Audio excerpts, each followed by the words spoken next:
Hey guys, Level Cap here. Today I'm in a little bit of a different environment that you're used to seeing me, or at least seeing my videos in. I'm in my Lego studio. Now for those of you who don't know, I actually started a Lego channel a little bit over a year ago with my brother, and since then it's grown to almost 200,000 subscribers. And I haven't had a lot of reason to do cross promotion because there isn't a whole lot of crossover between, say, Battlefield and Lego, except for today because I've got this awesome new set here. Well, it's actually an older set. This is the Sopwith Camel, which is one of the more popular fighter planes in Battlefield 1 and was one of the more well-known fighter planes during World War I. The box shows that the plane itself has a 50 centimeter wingspan, which means you're going to need some display room for sure. Now some of you might be wondering, why does this plane have such a funny name? Well, the company that built the plane was the Sopwith Aviation Company, and the hump on the front of the plane towards the machine guns resembles a camel's hump. This was actually designed as a covering for the twin Vickers machine guns. Its agility in combat made the Camel one of the best remembered Allied aircraft of the First World War. It's kind of crazy to think that at one point this airplane represented the pinnacle of aerial combat technology. And if you guys are into Lego or know somebody who's into Lego, it'd be awesome to hop over there or tell them to check out the Bricklink channel.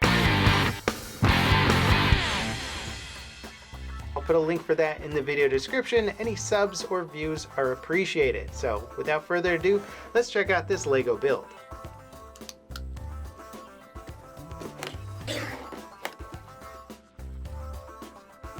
Inside the box we've got 1, 2, 3, 4, 5, 6, 7, 8, 9, 10 bags. None of them are numbered, so we'll have to see how that goes in the instructions. Then we've got the manual and a set of stickers here, including some of those cool wing decals. So without further ado, let's get into the build.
Now that I'm looking at the complete Sopwith model, I'm actually really pleased with the overall visual quality. Despite it being built from plastic bricks, the model still has an appearance of being lightweight, just as the real planes were made of lightweight wooden frames and canvas, unfortunately not really providing a lot of protection for the pilots. When it comes to play features, without question the coolest part is the control column actually controls both the front and back flaps on the plane, just like it would in real life. I'm actually really surprised LEGO was able to replicate this function using their string parts, yet still keeping the complexity of the build to a minimum. It does, however, rely a lot on rubber bands for creating tension on the flaps, so I can see how over time these will probably require some replacing. The landing gear, on the other hand, uses springs for tension, and the slim look of the wheel reinforcements is impressive to say the least. The small blue rubber bands around the wheels add a nice bit of detail and actually give the landing gear some traction. It's pretty rare for a load-bearing structure in LEGO to actually be this slim and elegant, and I'm surprised LEGO was able to pull it off. Overall, there isn't a ton of sticker detailing throughout the model, but some of the more important details, like the national markings on the wings, are done with stickers. I think it might actually be the older type of LEGO sticker, so over time I wouldn't be surprised if they started to flake off, as many of them do. I do hope they last though, considering just how important these wing symbols are to the overall look of the model. Inside the cockpit, we have a very simple, straightforward instrumentation readout, which is printed onto the LEGO piece, a golden colored pilot seat, and of course the control stick. There's also a small plate of glass to stop some of the wind from blasting the pilot in the face as he aims down the sights of his twin machine guns. The small hole in the center of the top wing allows the pilot greater visibility for tracking hostile aircraft when engaged in a dogfight. Coming around to the front of the plane, the engine uses quite a few of the pearl silver pieces to highlight the metallic qualities of the engine, and the engine itself looks superb, showing off an 8-cylinder configuration. A fun fact about this plane is that they actually outfitted it with different engines depending on what they had in supply when building them. The real engine is actually supposed to be a 9-cylinder rotary engine, where this one is only an 8-cylinder, but it's pretty hard to do odd numbers like this in LEGO, so the 8-cylinder certainly gets away with the actual look. And when spinning the propeller, the whole engine itself rotates just like in real life. This is a rotary engine, and in fact, this created such a gyroscopic force that it was much easier to turn the plane right than it was left, and this was something that pilots had to take into account when actually engaging in dogfights. Now, even though this model may look a little bit on the flimsy side, it's actually quite sturdy. The wing struts really help to reinforce the rigidity of the structure. The strings, made to look like wire supports on the other hand, are just there for show, but they do add a nice bit of detail. During the war, this plane came in many different color combinations, and I'm very happy with the overall scheme LEGO decided to go with here. The dark green and brown looks great together, and the accented tail with England's colors is quite pleasing to the eye. Also, if you decide to part this down at any point, the dark green pieces that are available with this set are probably pretty rare.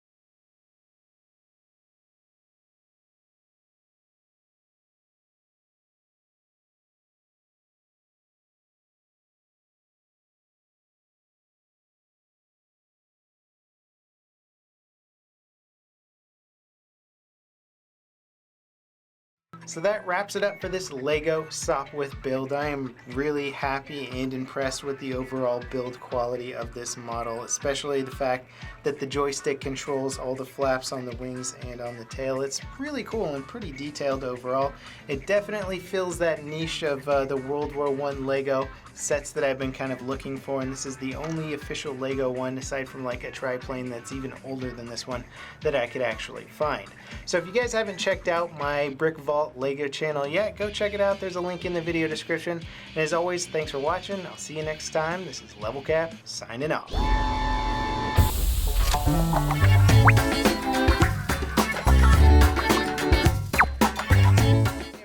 Welcome to Brick Vault. My name's Charlie, also known as Level Cap, and today we're going to be talking about the LEGO Micropolis Standard.